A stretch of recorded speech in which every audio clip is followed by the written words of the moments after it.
In order to add a new insurance to your list of insurances, there are two ways. First, in a patient's chart, under the insurance section, click New, and it will open up the area where you can add the insurance information. Choose the clearinghouse that you're using, put in the insurance payer ID. There will also be an eligibility ID if you are using the integrated eligibility checks. You can put in their address as well for that insurance, and then click Save, and it will be added to your system.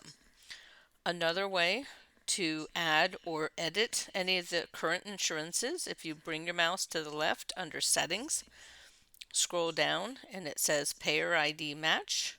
This is now your list of insurances.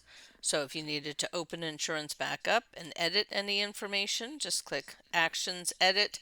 It will open the information up, or you can add a new one from this screen as well. Put in their insurance information and click Save.